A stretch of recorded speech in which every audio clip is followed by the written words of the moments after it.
2020 সালে একটা মেয়ে এবং একটা ছেলের জীবনে ঘটে যাওয়া ছোট্ট একটা গল্প আজকে তোমাদের মাঝে তুলে ধরতে চলেছি। সামান্য একটা ফ্রি ফায়ার গেম থেকে যে দুটো মানুষের জীবন কোন জায়গায় নিয়ে যে ফেলতে পারে সেটা আজকের গল্পটা শুনলে বুঝতে পারবা। আমাদের চলার পথে কাউরে ভালো লাগতেই পারে, এটা খুবই স্বাভাবিক। আর ভালো লাগা থেকেই কিন্তু ভালোবাসা তৈরি হয়ে যায়, এটাও খুবই স্বাভাবিক। তবে সঠিক মানুষের ভালোবাসতে না পারলে যে কতখানি ভুগতে হয় আর নিজের জীবনটা যে এক চান্সে নষ্ট হয়ে যায় তা আজকের গল্পটা শুনলে বুঝতে পারবা। এই জন্যই বলি, হাতে যদি কিছু সময় থাকে ভিডিওটা প্রথম থেকে শেষ পর্যন্ত দেখে যাও, কারণ জীবন থেকে নেওয়া গল্পগুলো থেকে অনেক কিছু শেখা যায়। তো বেশি প্যাক না করে ছোট্ট একটা ইন্ট্রো দিয়ে আজকের ভিডিও শুরু করা যায়। আজকের গল্পটা শুরু শুভ এবং পরীকে নিয়ে। শুভদের পরিবারে বাবা, মা আর শুভর একটা ছোট ভাই। শুভ ছিল মধ্যবিত্ত ঘরের মধ্যবিত্ত সন্তান। দিন আনি দিন খায় খুব ভালোই চলে যাচ্ছিল। শুভর বাবা ছিল একজন ব্যবসায়ী। অপরদিকে আমাদের পরিদের সংসারে খালি বাবা, মা আর পরি একমাত্র সন্তান। তারপরে অভাব যেন কোনোভাবেই তাদের পিছু ছাড়তো না। বলে রাখাই ভালো, পরিরা কিন্তু ছিল একেবারেই নিম্নবিত্ত পরিবারের একজন মানুষ।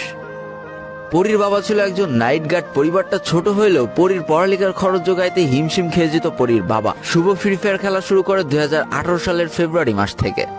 শুভর ডিভাইস মোটামুটি ভালো থাকায় সে আস্তে আস্তে ভালো প্লেয়ার হওয়া শুরু করলো, মোটামুটি ভালো খেলা শুরু করলো। এদিকে আমাদের পরি এই ফ্রি ফায়ার গেমটার সাথে পরিচয় হয় 2019 সালের অক্টোবর মাস থেকে। যদিও তার ফোনটা অনেক লো থাকায় সে খুব ভালোভাবে খেলতে পারতো না।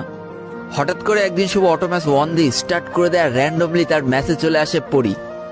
এদিকে পরি তো একে একটা মেয়ে, তার উপরে আস্ত একটা বট। সে তো খেলতেই পারছে না, বারবার ঠুসঠাস করে মরতেছে। আর আমাদের শুভ দৌড়ায় দৌড়ায় যে নায়কের মতো তাকে কিন্তু রিভাইভ দিচ্ছে। একটা সময় পর শুভ কিছুটা রাগ করে বলে, তুমি কি খেলতে পারো না? খেলতে না পারলে খেলতে এসেছো কেন? পরি অনেকটা ভয় ভয় কণ্ঠ নিয়েই বলে, আমি তো খেলতে পারি না, তা খেলা শিখাই দিতে কি হয় আপনার?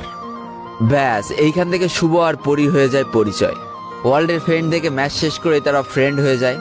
এভাবেই চলতেছিল। শুভ একদিন পরির কাছে কথা দেয় যে হ্যাঁ, আমি তোমাকে প্রো প্লেয়ার বানিয়েই ছাড়বো। এদিকে আমাদের শুভ অনার্স 3rd ইয়ারে পড়ে আর পরি কিন্তু পড়ে ইন্টার 1st ইয়ারে।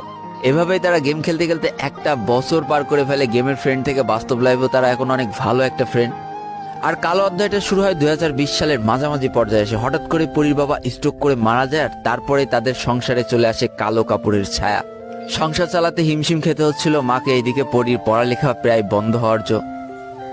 পরিদের এই কষ্ট সহ্য করতে না পেরে আমাদের শুভ অল্প বয়সে জীবনযুদ্ধের তাগিদে চলে যায় চাকরির খোঁজে এবং 12,000 টাকার একটা চাকরিও সে জোগাড় করে ফেলে। চিন্তা করো, বন্ধুত্ব কোন লেভেলে চলে না গেলে 12,000 টাকার চাকরি করে 6,000 টাকা পরীকে দিয়ে দিত, 4,000 টাকা নিজের ফ্যামিলিকে দিয়ে দিত, 2,000 টাকা পকেট খরচ রেখে দিত। চিন্তা করা যায় কি পরিমাণ বন্ধুত্বের সম্পর্ক না থাকলে এটা করা সম্ভব একটা ছেলের পক্ষে। যাক, এইভাবে শুভর ইচ্ছায় পরীর পড়াশোনা চলতে লাগলো। আর এইভাবে আস্তে আস্তে তাদের মধ্যে ভালোবাসার সম্পর্ক